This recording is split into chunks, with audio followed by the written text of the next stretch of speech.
Summer heat ను cool shades తో beat చేయండి. Mister opticals mister cool offer up to 75% of in summer glasses.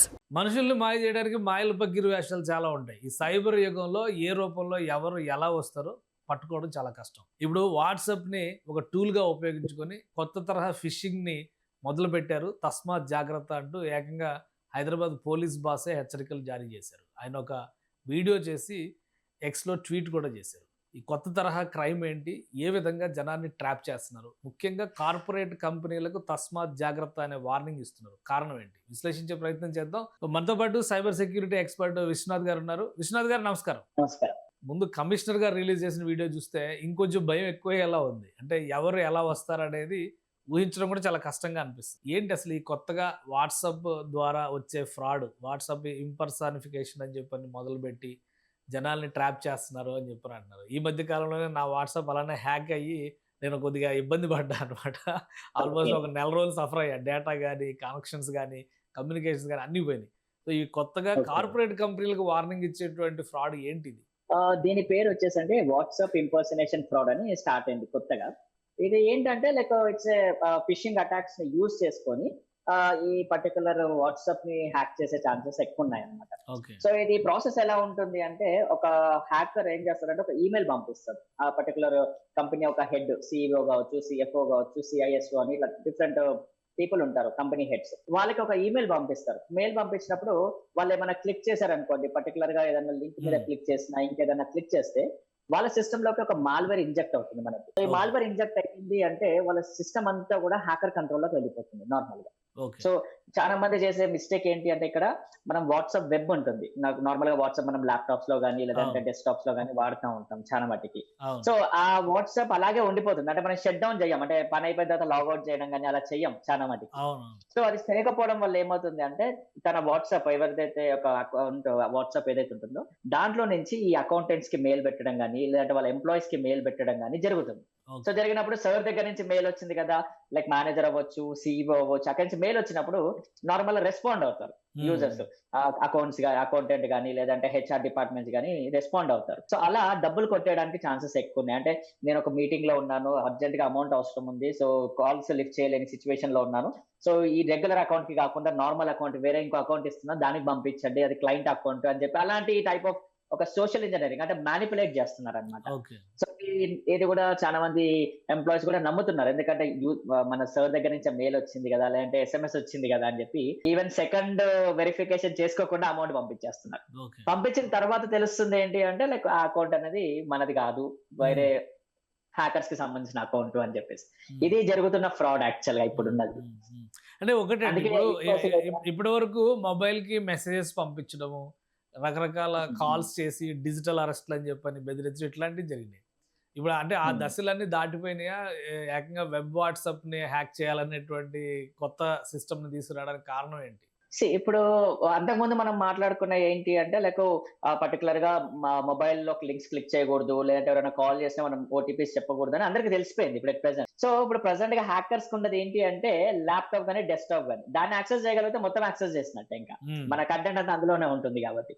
ఇంకొకటి ఏంటి అంటే, ఇక్కడ కుకీస్ ని స్టీల్ చేయడం, కుకీస్ అని ఒక కాన్సెప్ట్ ఉంటుంది అన్నమాట. ఆ కుకీస్ ని స్టీల్ చేసినా కూడా డైరెక్ట్ యాక్సెస్ రావడం కొన్ని అకౌంట్స్ వితౌట్ ఓటీపీ ద్వారా డైరెక్ట్ లాగిన్ అవ్వడం, ఇలాంటివి కూడా జరుగుతున్నాయి. బికాజ్ టార్గెట్ ఏంటి అంటే, మొబైల్ ఫోన్స్ అందరికి యాక్సెస్ రాదు, క్లిక్ చేయరు, ఓటీపీస్ ఇవ్వరు కాబట్టి ఆల్రెడీ యాక్సెస్ ఉంది, ల్యాప్టాప్ లో యాక్సెస్ ఉంది, ఆ ల్యాప్టాప్ ని తీసుకుంటే వాట్సాప్ కూడా వచ్చినట్టే మనకి, రైట్? సో అలా అనమాట, ఇలాంటి టైప్ ఆఫ్ థింగ్స్ చేస్తాం. ఎట్లా దీని నుంచి బయటపడాలంటే ఏంటి, ఎలా ఎంత అప్రమత్తంగా ఉండాలి, ఎలా ఉండాలి, ఎలాంటి జాగ్రత్తలు తీసుకోవాలి? మేజర్ గా ఆఫీస్ లో వర్క్ చేసే వాళ్ళు కానీ కార్పొరేట్ కంపెనీస్ కానీ ఎలాంటి జాగ్రత్తలు తీసుకోవాలి? సో ఇది ఈ పర్టికులర్ గా ఈ టైప్ ఆఫ్ అటాక్ అనేది ఓన్లీ కార్పొరేట్ కే కాదండి, మన రెగ్యులర్ యూస్ కి కూడా యూజ్ అవుతుంది. ఎందుకంటే రెగ్యులర్ గా మనం కూడా వాట్సాప్ వెబ్ యూజ్ చేస్తా ఉన్నాం కాబట్టి ప్రెసెంట్ సిచ్యువేషన్స్ లో.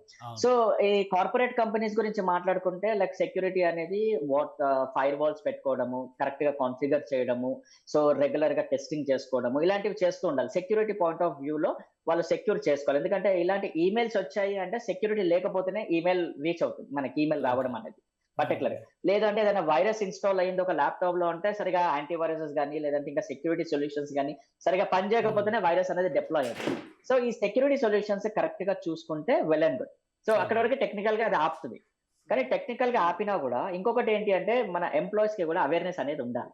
ఓకే. ఎందుకంటే ఎన్ని సెక్యూరిటీ సొల్యూషన్స్ పెట్టినా బై వాంటెడ్ గా మనం క్లిక్ చేసాము ఆ లింక్ ని అంటే హ్యాక్ అయ్యే ఛాన్సెస్ చాలా మటుకు ఉంటాయి. ఓకే. కాబట్టి ఎంప్లాయీస్ కి అవేర్నెస్ ఇవ్వాలి రెగ్యులర్ గా. అంటే లైక్ మన మెసేజెస్ వచ్చినా ఏది వచ్చినా మళ్ళీ సెకండ్ కన్ఫర్మేషన్ తీసుకోకుండా ఏది కూడా మనం ట్రాన్స్ఫర్ చేయడం కానీ డేటా ఇవ్వడం కానీ ఇలాంటివి చేయకూడదు. So okay. Second confirmation is very important for the employees and as well as security పరంగా ఫైర్ వాల్స్, యాంటీ వైరసెస్ ఇలాంటివన్నీ కూడా సెక్యూర్ చేసుకోవడం ఇంపార్టెంట్. ఓకే. అదే మన నార్మల్ పర్సన్స్ కి వస్తే అంటే జనరల్ పీపుల్ దగ్గరికి వస్తే మాత్రము ఏ లింక్స్ వచ్చినాయి, ఎందుకంటే మన దగ్గర ఫైర్ వాల్స్ ఉండవు ఎట్ ఎనీ కాస్ట్. మన రెగ్యులర్ యూసేజ్ లో ఇంట్లలో కానీ అక్కడ ఫైర్ వాల్స్ ఉండవు. అవును. అలాంటి వాళ్ళకి ఏంటి అంటే మనం ఏదైనా అన్నోన్ నెంబర్ నుంచి కానీ అన్నోన్ నెంబర్ ఈమెయిల్ నుంచి కానీ లింక్స్ వస్తే మాత్రం క్లిక్ చేయకూడదు ఫస్ట్ థింగ్. అది ఓకే. క్లిక్ చేసాము అంటే పాసిబిలిటీస్ అనేవి చాలా మటుకి ఉంటాయి వాట్సాప్. ఇంకొకటి ఏంటంటే వాట్సాప్ వాడిన తర్వాత వర్క్ అయిపోయింది అన్నప్పుడు లాగౌట్ చేసేసాలి. ఓకే. అది లాగౌట్ చేయకుండా అలాగే పెట్టుకుంటే ఇలాంటి యాక్టివిటీస్ జరుగుతాయి. ఓకే. అది ఎప్పటికైనా ప్రాబ్లం క్రియేట్ చేసేటువంటి అంశం అవుతుందంటారు లాగిన్ అయి ఉంటే కనుక. ఎస్ ఎస్ కంటిన్యూగా లాగిన్ అయ్యి ఉంటే ఒకసారి సిస్టమ్ యాక్సెస్ వస్తే మొత్తం యాక్సెస్ వెళ్ళిపోతుంది. రకరకాల సైబర్ క్రైమ్స్ వస్తున్నాయి, పోలీసులు అలానే ప్రభుత్వాలు అవేర్నెస్ అని చెప్పి అంటున్నా కానీ వ్యవస్థలో ఉన్న పెద్దలే ఈ మధ్య కాలంలో చూస్తే జేడి లక్ష్మీనారాయణ గారి వైఫ్ ఇలాంటి ఫ్రాడ్కే ఇదయ్యారు.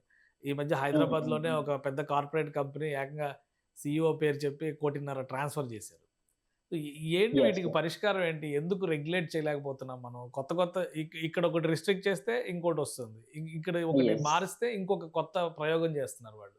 కారణం ఏంటి? అవును. సైబర్ సెక్యూరిటీ విషయంలో మనం ఇంత బలహీనంగా ఉన్నామా, లేదంటే ప్రపంచంలో ఏ దేశంలో అయినా ఈ సమస్య ఎదురవుతూనే ఉందా? ఇది ఆల్ ఓవర్ వరల్డ్ అండి. మన ఇండియా ఒక్క దానికే కాదు. ఒక Hmm. టెక్నిక్ ఇప్పుడు ఒక ఫ్రాడ్ స్టార్ట్ అయ్యింది అంటే అది ఆల్ ఓవర్ వరల్డ్ మొత్తానికి అప్లికబుల్ అవుతుంది. ఓకే. ఇక్కడ మెయిన్ ప్రాబ్లం ఏంటి అంటే మనం సెక్యూరిటీ పెంచుకుంటున్నా కూడా ఇప్పుడు Hmm. కొత్త కొత్త టెక్నిక్స్ వస్తున్నాయి. ఇప్పుడు ఈ రోజు ఒకటి బ్లాక్ చేసాము అంటే రేపు ఇంకొక టెక్నిక్ వస్తుంది. ఆ కొత్త కొత్త టెక్నిక్ కానీ కొత్తది ఏదైనా వైరస్ వచ్చినప్పుడు ఈ యాంటీ వైరసెస్ కానీ ఇవేవి కూడా బ్లాక్ చెయ్యవన్నమాట కొంతవరకు. సో అలా చేసే ఛాన్సెస్ ఉంటాయి. సో ఇంకోటి ఏంటంటే ఇప్పుడున్న ప్రజెంట్ సిచ్యువేషన్ లో AI అనేది వచ్చింది, ఆర్టిఫిషియల్ ఇంటెలిజెన్స్ వచ్చింది. దీన్ని యూజ్ చేసుకొని కూడా ఇంకా కొత్త కొత్త టైప్ ఆఫ్ టెక్నిక్స్ కానీ వైరసెస్ కానీ బిల్డ్ చేస్తున్నారు. అంటే మంచికే కాదు దీన్ని చెడుకి కూడా యూజ్ చేస్తున్నారు AI. సో దాని వల్ల ఏమవుతుందంటే ఇంకొంచెం ఛాలెంజింగ్ గా వెళ్తా ఉంది. అంటే లైక్ ఎన్ని సెక్యూరిటీస్ పెట్టుకున్నా అది క్రాస్ చేసుకొని మన హ్యాకర్స్ దాన్ని డిఫెండ్ చేస్తూ వెళ్తున్నారు. సో కొంతవరకు ఏంటి అంటే మనము మన సొంత అవేర్నెస్ ఉండాలి. దాంతో పాటు ఇప్పుడున్న ప్రజెంట్ సిచ్యువేషన్స్ లో ఏమేమి న్యూస్ అంటే కొత్తగా ఏవేవైతే వస్తున్నాయి, బగ్స్ వస్తున్నాయి, లేదంటే ఏమన్నా ఇలాంటి టైప్ ఆఫ్ ఫ్రాడ్స్ వస్తున్నాయి అంటే ఎప్పటికప్పుడు అవేర్నెస్ అనేది తెలుసుకోవాలి మనం. ఒకవేళ ఇది ఇట్లాంటి ఎంత నాలెడ్జ్ తో ఉన్నా, ఎంత తెలుసుకుని ఉన్నా కర్మ కాలి ఈ ట్రాప్ లో పడితే ఏం చేయాలి? ఇమీడియట్ గా ఏం చేయాలి? దాని సొల్యూషన్ ఏంటి? కమిషనర్ గారు వీడియో రిలీజ్ చేసిన తర్వాత అందరూ చూసి ఒక అవగాహన పెంచుకుని ఉండే అవకాశాలు ఎక్కువ ఉంటాయి. కానీ ఇన్స్టెంట్ గా ఏం చేస్తే బెటర్? ఇన్స్టెంట్ గా ఇప్పుడు ఒకవేళ మీకు గనక వాట్సాప్ మీ దగ్గర ఫస్ట్ ఆప్షన్ ఏంటంటే అండి, ఒకవేళ వాట్సాప్ యాక్సెస్ కనుక వేరే వాళ్ళకి వెళ్ళింది అంటే మీ యాక్సెస్ వేరే వాళ్ళకి వెళ్ళింది అంటే మీ అకౌంట్ లాగౌట్ అయిపోతుంది, మీ దగ్గర లాగౌట్ అయిపోతుంది. అంటే మీ ల్యాప్టాప్ లో కావచ్చు, లేదంటే మీ మొబైల్ ఫోన్ లో కావచ్చు లాగౌట్ అయిపోతుంది. ఓకే. లాగౌట్ అయింది అంటే ఎవరో యాక్సెస్ తీసుకున్నారని అర్థం వెంటనే. సో ఇమ్మీడియట్ గా మీరు చేయాల్సింది ఏంటి అంటే ఇక్కడ ఫస్ట్ మళ్ళీ లాగిన్ చేసుకొని అక్కడ సెకండ్ స్టెప్ అథెంటికేషన్ అని ఉంటుంది. మనకి ఎలా అయితే ఓటీపీస్ వస్తున్నాయి ఈమెయిల్స్ కి, అలాగే వాట్సాప్ లో కూడా సెకండ్ స్టెప్ అథెంటికేషన్ ఉంది. అది ఎనేబుల్ చేసుకుంటే మనకి వేరే వాళ్ళకి యాక్సెస్ వెళ్ళదు. ఫస్ట్ థింగ్ అక్కడ ఓటీపీ అడుగుతుంది వాళ్ళకి. So that is the first option. ఇంకొకటి వాట్సాప్ కి కంప్లైంట్ పెట్టొచ్చు మనం. ఓకే. అంటే ఈ డివైస్ ఈ డివైజెస్ ఎక్కడెక్కడైతే ఉన్నాయో అన్ని కూడా లాగౌట్ చేసుకోవడానికి ఆప్షన్ ఉంటుంది మనకి. Logout from all the devices అన్న కూడా అన్ని దగ్గర నుంచి లాగౌట్ అయిపోతుంది, అదొకటి.